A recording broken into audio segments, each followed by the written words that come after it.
Bonjour à tous, bienvenue au rendez-vous continental du handball féminin, 24e édition de la Coupe d'Afrique des Nations. Ça se passe au Palais Polyvalent des Sports de Yaoundé. Aujourd'hui, jour de vérité pour les 8 protagonistes encore en lice. 4 matchs à suivre au Palais des Sports. Bonjour Gilbert Ongene. Good morning to you, Edith Viginenborg. Welcome to the African continent. Welcome to all of you watching CRTV Sports and Entertainment and other CRTV channels and platforms. The 24th edition of the Senior Women's African Handball competition is in the quarter-final phase. And what is at stake at the moment is a ticket for the World Handball Championship, I beg your pardon, taking place in December in Spain. And of course, the quarterfinalists will be battling it out in a moment. The first encounter we shall be bringing to you is the Angolan side, who are the current reigning champions, who will be taking on the DR Congo in about under 30 minutes from now. Et comme vous l'avez compris, l'enjeu pour cette partie de la compétition, c'est bien la qualification en Coupe du Monde pour les 8 protagonistes. 4 tickets à prendre aujourd'hui avec 2 matchs que nous vous proposons déjà de suivre. Le premier va opposer l'Angola, championne d'Afrique en titre, face à la République démocratique du Congo. Et puis, tout juste après, Tunisie contre Guinée. Ce sera la confrontation en deuxième. 2 matchs que nous allons vous préparer, que vous avons préparé avec nos consultants qui sont déjà sur le plateau. Et Lancelot, bonjour. Good morning. Good morning, Edith.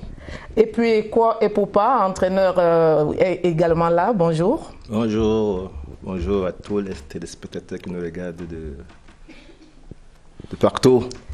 On va aller très rapidement dans le vif du sujet. 2 matchs déjà pour cette première partie avec l'Angola et la République démocratique du Congo et la Tunisie-Guinée. Votre lecture déjà? Ça va être des matchs très disputés. Ça va être qui sont attendus de tout le monde. Ça va être des explications technico-tactiques. Et on va voir si les RH vont être basculés aujourd'hui. Voilà. Est-ce qu'il y a lieu quand même que ce soit basculé? On a lu à des endroits que l'Angola était prenable. Oui, on a vu le match de l'Angola contre le Congo. Voilà, on a vu, tout le monde a pu voir des faiblesses et des forces de l'Angola. C'est vrai que l'Angola en a toujours sous le coude. Mais bon, on espère qu'on aura droit à une chaude explication parce que les filles de RDC en veulent. Ils en veulent vraiment. And now, Lancelot, we have Angola, reigning champion, taking on the Democratic Republic of the Congo. What is your reading of this fixture of today, this quarter-final fixture, the first match, of course, of today? I know the match is going to be so tough and hot because we have on the side of RD Congo, Moisesa with the Angola Nightmare. Okay. We just hope she's going to be fresh to enter into the encounter as she always does. We just hope her injury is rehabilitated. With that, on the part of the Angolan side, you see every player is fresh, every player is strong, and they are really determined to... We also have Kasoma and Giallo and others there who are going to be responding to the hostility from the DR Congo. Yes, they are going to really expose us a good handball on the continent because that's a meeting of the best players of the continent who play wide, who play everywhere. Yeah. So they have time to elaborate, to show what they can do. But this time around, this is the first final.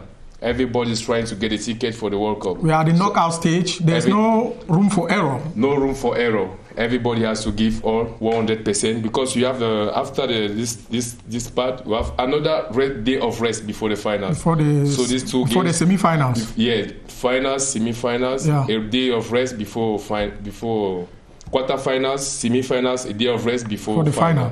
Les équipes qualifiées aujourd'hui vont disputer les demi-finales demain avant d'avoir un jour de repos avant les finales.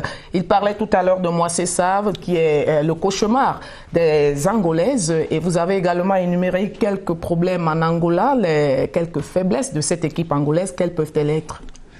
Oui, on a vu que les Angolais peuvent être fébriles aussi dans les attaques, surtout quand ils ont devant une équipe qui est physique et qui répond, donc qui peut les mettre en doute. RDC est capable de faire douter un tout petit peu les Angolaises parce que c'est une équipe qui est un savant mélange entre l'expérience en termes comme avec des filles comme moi, c'est ça et Pessa, et des nouvelles filles qui viennent des binationales qui ont élevé le niveau de l'équipe de RDC, donc il y a de quoi voir. But the Angolans have not mixed a match this far since they started, so notwithstanding whatever frivolity that they showed, they are up to the task this far. They are living up to expectation. Bien sûr, l'équipe angolaise essaie de s'adapter à l'adversaire. Elle a joué contre le Congo, elle voulait gagner le match, mais juste gagner le match. Voilà, en prévision du match d'aujourd'hui. On sait que l'Angola peut élever son niveau très rapidement. Mais la RDC n'est pas un enfant de cœur non plus. Il y a des filles qui connaissent l'Angola et qui savent quels sont les points faibles et comment faire mal à l'Angola aussi, comme moi c'est ça, Mpissa et les autres. Voilà. You have the impression that the Angolan side have been keeping everything low in order to raise their game at the quarterfinal, which is more crucial than the other matches? Effective, just to go on the same line with what the coach did, with what the coach said, is that the Angolan team is complete. So they give you, the way you come, they take you the way you come. If you try to update, if you try to go higher in the game, they go higher.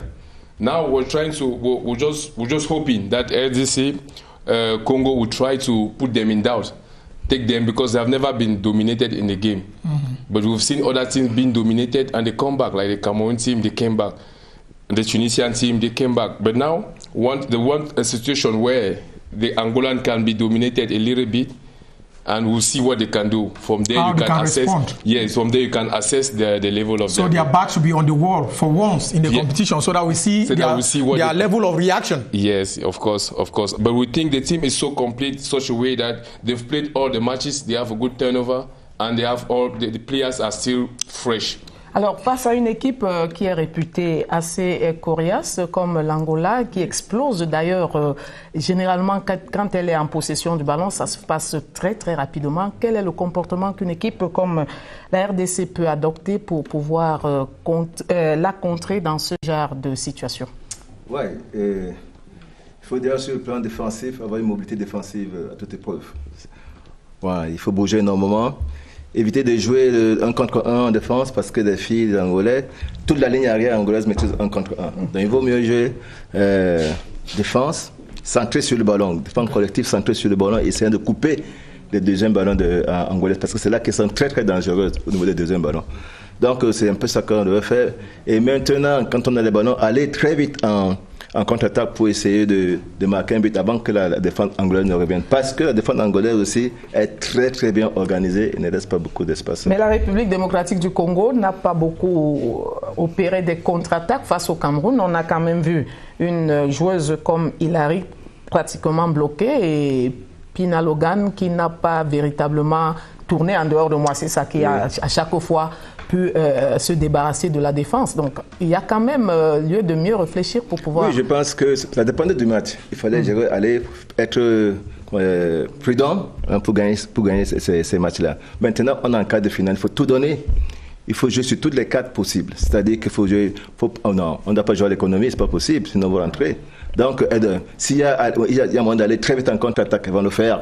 Maintenant, s'il faut gérer, il faut gérer. Mais c'est un problème de lucidité. Et savoir...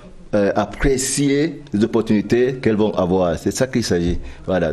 Et c'est l'équipe qui va apprécier ces opportunités, qui va gagner le match tout simplement. Or, sur le plan technico-tactique, il n'y a plus de grande différence entre les deux équipes. Parce que l'apport des binationales qui jouent en D1 en France pour la plupart, relevé au niveau technico-tactique de l'équipe de RDC. Voilà pourquoi j'ai pris pour que l'équipe de RDC ait une bonne entame. Parce que généralement, l'Angola commence très fort, fait le break, après va en gestion. So, in order to have a good spectacle today, this first quarter-final match, we have the teams that the protagonists that are there who are going to, of course, give us what we expect, because the Angolan side they react according to the opponents, and the DR Congo side are the ones who make the game immediately the match starts in order to show their true colors just at the start of the encounter. Yeah, of course. at this point in time, we noticed yesterday, we noticed the previous matches, the Angola is trying to develop their game, their strategy, play with 2 pivots. They're trying to play with wingers. They're trying to bring the attackers to come and shoot at the center between the 2-3, which is deadly for any team that does that.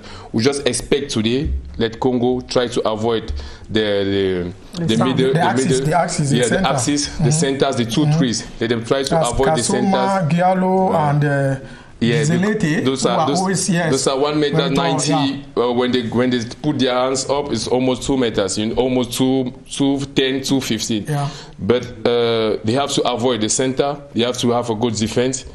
A very good defense. Avoid losing those PC balls, those small balls, because the Angolans are just waiting. They're waiting to correct those errors. Yes. Play with runs in the intervals, play with penetration, try to use the wingers. Okay. And Angola, allez-y. Yeah, they need to be focused from the beginning of the game and try to play with their pace. They should not enter the speed, the Angolan speed, because the Angolans are waiting for that speed.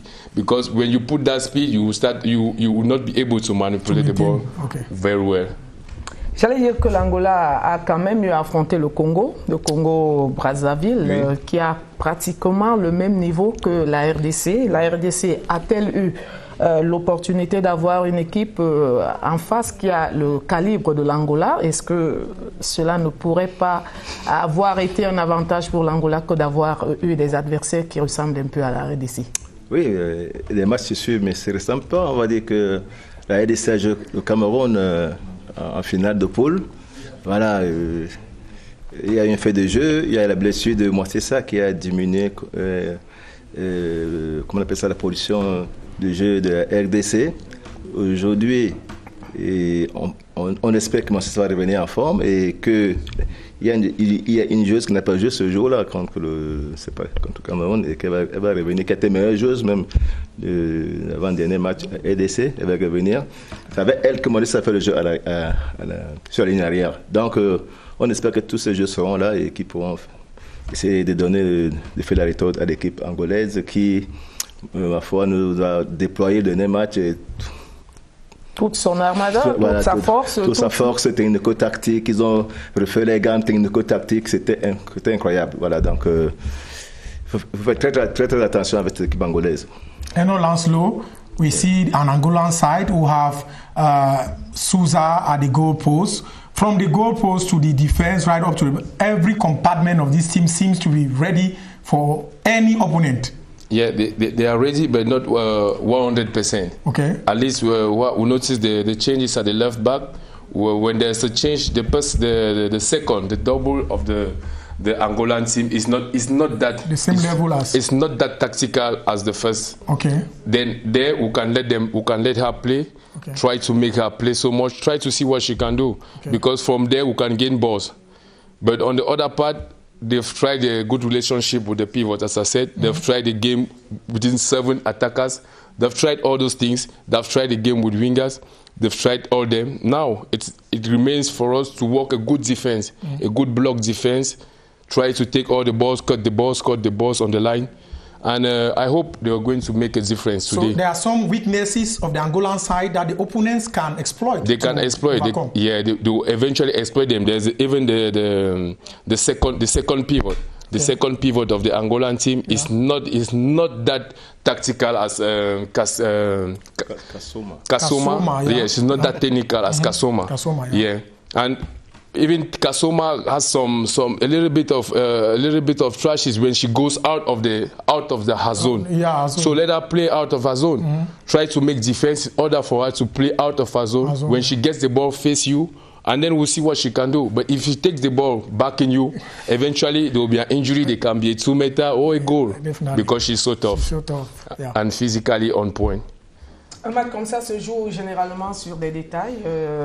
Vous avez parlé tout à l'heure de l'entame du match des Angolaises. Quels peuvent être les autres détails sur lesquels on peut s'appuyer pour pouvoir arriver au résultat?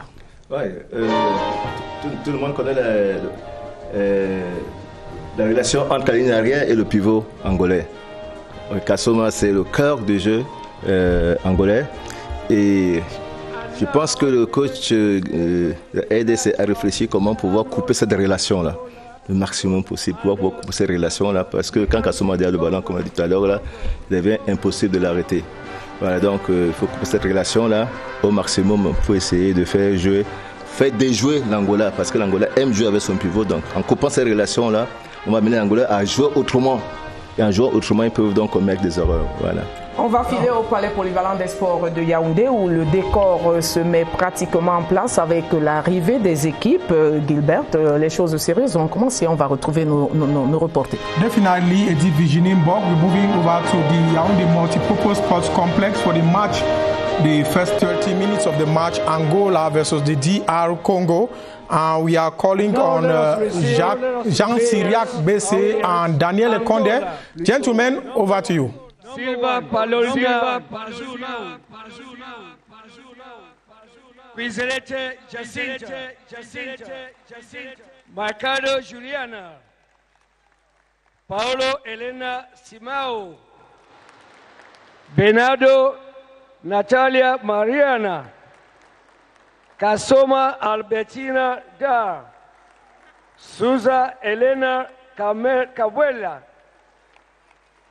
Kamaladua Natalia Almeida Teresa Patricia Dombazi Wuta Wako Pascal Stelvia Kazanga Magda Alfredo Venancio Liliana Carlos Azenade More Carolina Giallo Isabel Evalize Official A Felipe de Calvano Pinto Official B Edgar Gonzalez Neto Official C Jose Teca Chuma Official D Marina Calista. And now the team GRC Congo, number 4, Feza Wange Consalate. Babina, number 6, Babina Ngombo Karim. Number 7, Pina Laugani. Number 8, Sadana Esmeralda. Number 9, Wasesa Christian. Number 14, Buadi Kabamba. Number 17, Ombala Ayunga. Number 18, Moista Vanessa. Number 19, Wabo Maripol. Number 21, Kwemalu Mabu. Number 26, Baru Sandra. Number 39, Engala Priscilla. Number 42, Musabo Isaura. Number 72, Irina Cecilia. Number 77, Ngoleye Rosine. Number 94, Ngamonye Muriel. Official A, Mpua Kua Celestin. Official B, Tuzarano Francis. Official C, Kerikel Ines. Official D, Pinto Basil. Referees for the encounter, Belkri Youssef and Amit Sidi Ali from Algeria. Technical delegates, Alade Jonas from Benin, Bailak Eya Odette from Cameroon. Official of CAB, Eme Mbenge from Senegal. And now, ladies and gentlemen, let us stand up for the anthems of the Republic of Angola.